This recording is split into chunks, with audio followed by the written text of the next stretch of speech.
Okay, good evening. At this time, I'd like to officially open the public hearing. The hour is 6 o'clock for the ordinance for the City of Summersville Recreational Park. The public hearing is officially open. And Annabeth, has anybody signed up wanting to speak regarding the public hearing?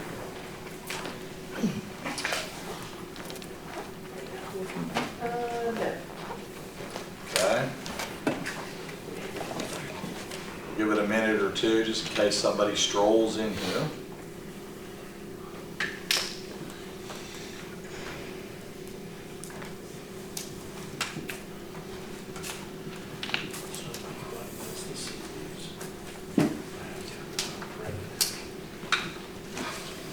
Oh, sorry, let Amanda's go. Okay.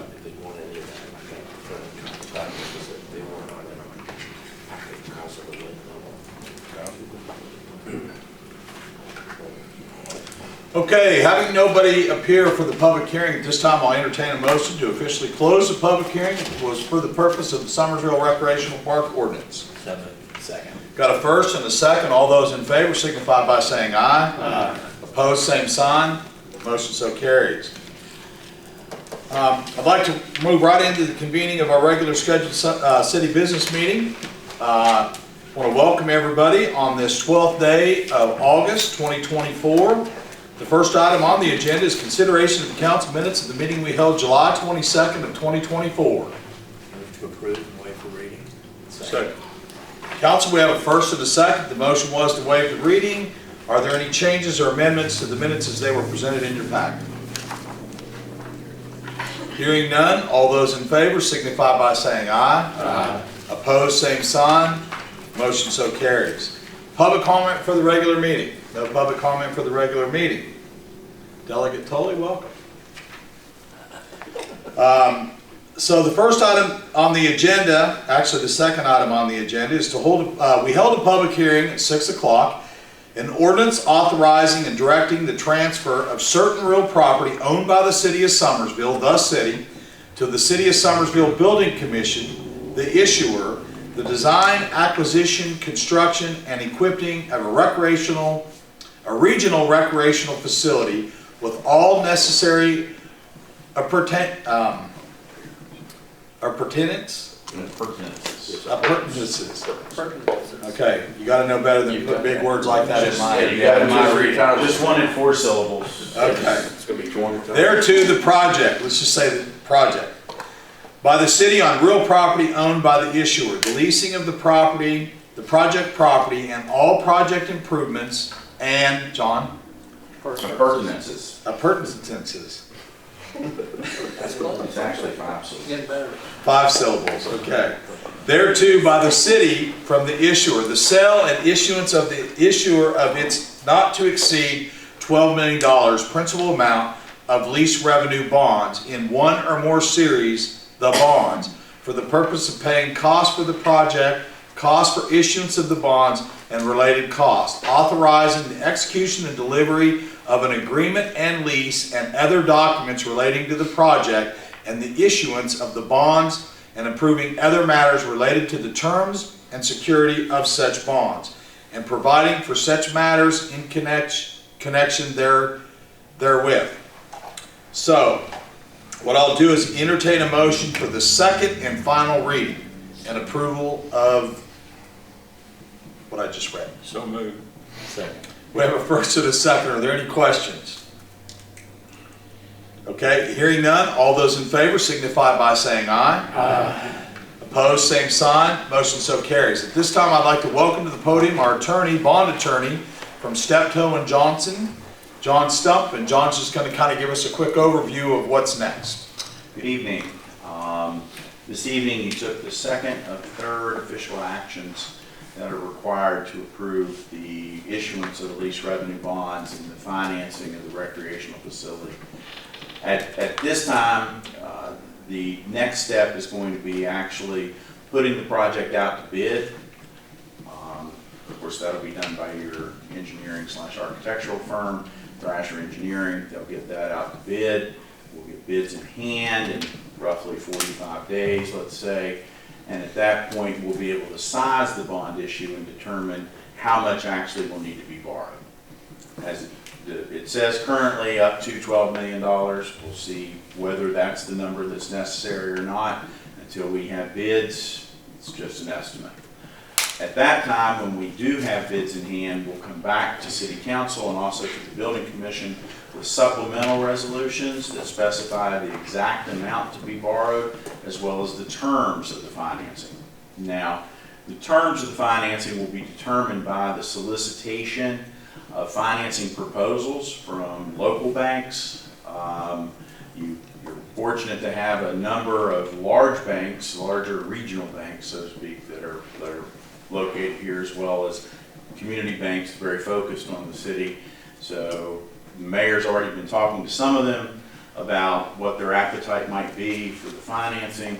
We'll actually put a written request for proposals out so that everybody gets a chance to put their best foot forward and come back to City Council and also the Building Commission with a list of the proposals as well as a recommendation for the financing. So those are the next steps in the process. So we'll be back for second of third official actions of council that are required. I'm happy to answer any questions. Council, any questions? Okay. All right. Thanks, John. Thank Have a good evening. Thank Thanks you. for coming up. Okay, so next on the agenda is local economic development assistance funds being presented by Delegate Heather Tully to the Police Department. Delegate, welcome. Hello, how are you all this evening? I think what we can do is, Heather, let you talk, and then what we'd like to do is get all them to stand in front of us and get a photo op with you. All right, that would be great. Well, I think we know that the safety of our local community stands as a top priority for everyone, residents as well as our police force. The luxury we have of feeling safe in our homes here and having minimal concerns about becoming a victim of crime or serious crime may be overlooked by some in the community. But we are very, very fortunate compared to a lot of other areas in the state as well as in the country. We are very fortunate that we enjoy that as a result of the law enforcement efforts that we have here from our police force. They work tirelessly to uphold the safety of our community. They maintain a visible and constant presence, which I think really does a lot for crime deterrence. But I think we know that maintaining a visibility isn't the only responsibilities for our police officers. It extends actually to beyond presence and patrols. It's essential for them to be prepared to face any potential danger that may come forward. It's essential for officers to be prepared to handle unforeseen circumstances or situations. And while contemplating violence in our community is never a pleasant thought for anyone, an ounce of prevention is worth a pound of cure. And so being adequately trained can make the difference in life or death in some of those situations. And it is really that serious. I think you all know that as well. So in my capacity as your delegate, I had the opportunity to advocate for local economic development funds to support the Summersville Police Department in their formalized active shooter response initiative. I am pleased to announce that we have allocated $29,100 to the Summersville Police Department to bolster their initiative. This program and the initiative aims to provide our officers with extensive training, resources, and skills to adequately respond to any type of critical situation within our community. We've seen it happen several times over the last several years, and it could have been much worse. So I'm very, very thankful for our law enforcement officers. The initiative goes beyond more than just a mere reaction, though. It really kind of nurtures a strong relationship within the communities. I know they've done some training in the schools. So we have to make sure that our children and our elderly are safe. And I think that's what these officers are actually certainly doing. Not only are we enhancing the capabilities of our police force with this grant money, but we're also strengthening the bonds within the community as well, which I think makes us all stronger. So it is my pleasure to award $29,100. Thank you.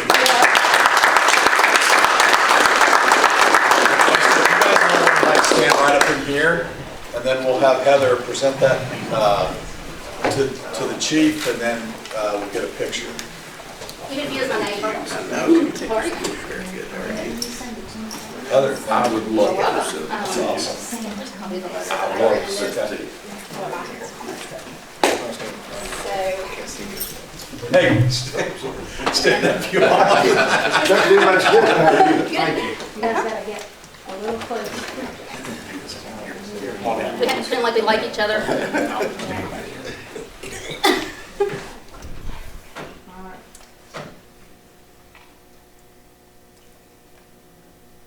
Now don't move, because that's someone else's camera.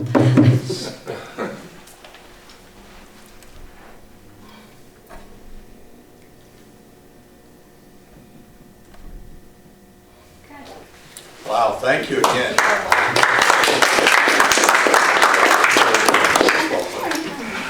Hey, you changed, you switched teams on me. did. That's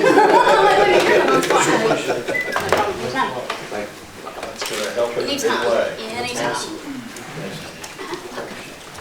Thank you, Delegate Cullen. And if anyone hasn't taken the opportunity to do the Citizens Police Academy, please do it because it's very fun. I know that if anybody's watching SCTV or please come out to do it. I've had a great time. You'll learn more than what you ever thought you would, and these officers do that for our community as well. Amen. Thank you. Okay. Outstanding. Okay, the next item on the agenda is the West Virginia K-9 Association presentation, discussion by Officer J.D. Nottingham.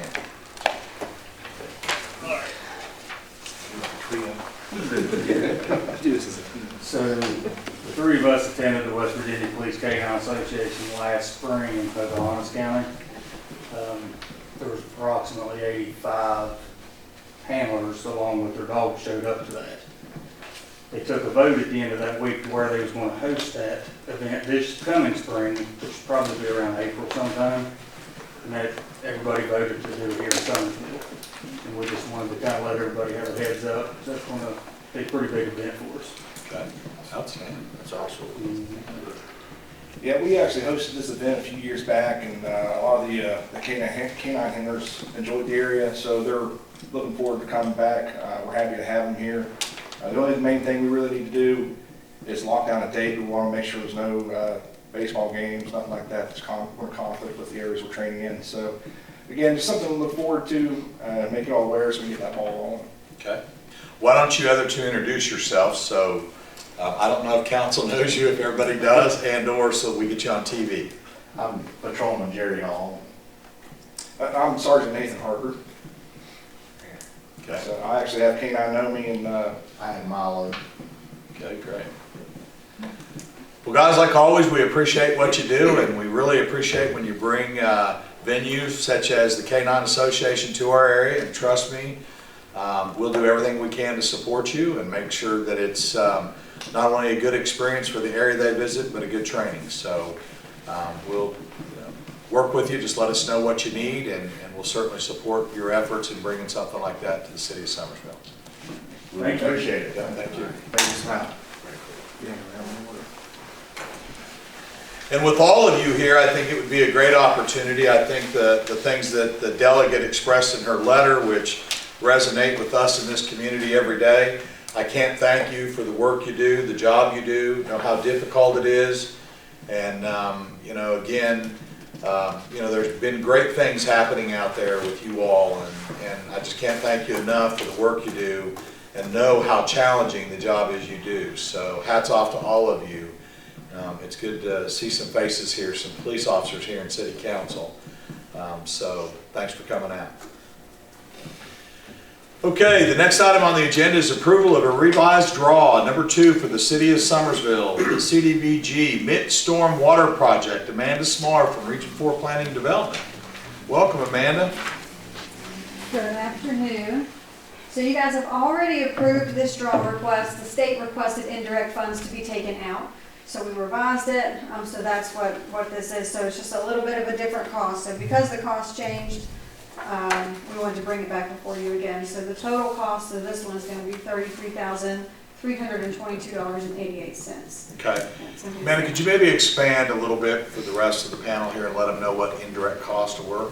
Sure. So the indirect costs are only related to the administration fees. And that was just the way that our fees are broken down. We have direct costs and indirect costs that are included in the total admin fee. And so the state is requesting the indirect fees be removed from administration invoices, so we've taken those out. Okay. All right, let's get it in the form of a motion, council. Move to approve. Second. We've got a first and a second. All those, any discussion, any questions? All those in favor signify by saying aye. Aye. Opposed, same sign. Motion so carries. Then we have approval for draw request number 3. City of Summersville, CDBG Mint Stormwater Project. And by the way, this is the Kentucky Road Stormwater Project. Amanda? It is, so that one will request to be moved to a different agenda. The engineer didn't have any outstanding invoices at this time, so we don't really need to address number 3 at the moment. So we'll wait until they have some more outstanding invoices on their end. Okay, all right, so we'll table that. The next item on the agenda is approval of the City of Summersville CDBG Mint Stormwater Project Environmental Review. Amanda? Yes. Jeez, I'm having a hard time talking. So that one is the environmental review for the entire project has been completed. So what this means is basically, once it's reviewed on your end and signed, we'll send that over to the state for their approval. And we can put the ads in the paper just to show that there's not going to be there was no finding of significant impact for this. And we can request the release of funds for construction activities. So basically, this is just the final step before we request construction dollars. So the environmental review is complete. It is. Good deal. Yes, and the finding from the engineer was that it's categorically excluded, which basically means that everything that they're going to disturb is already in a right-of-way, a state right-of-way. So everything should be good to go there. It shouldn't disturb any additional properties. Good deal.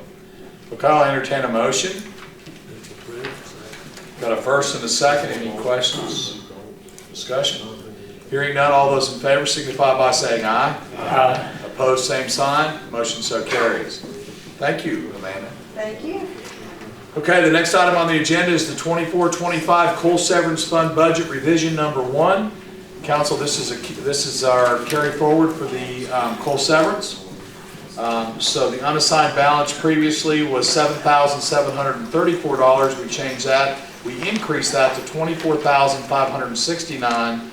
And of course, with the tax estimated for this year, it brings it to a total budget of $46,303. And of course, you go down below, we have to spend that, and we always earmark it for public safety, so we're increasing the budget expenditure by the same amount, $24,569, bringing the safety budget to $46,303. Entertain a motion. Move to approve. Second. Got a first and second. Any questions? Hearing none, all those in favor signify by saying aye. Aye. Opposed, same sign. Motion so carries. Recorder's report. Thank you, Mayor. Great week last week. Went down with the mayor to Huntington for the meetings down there with the municipality. They went really well. Lots of great networking.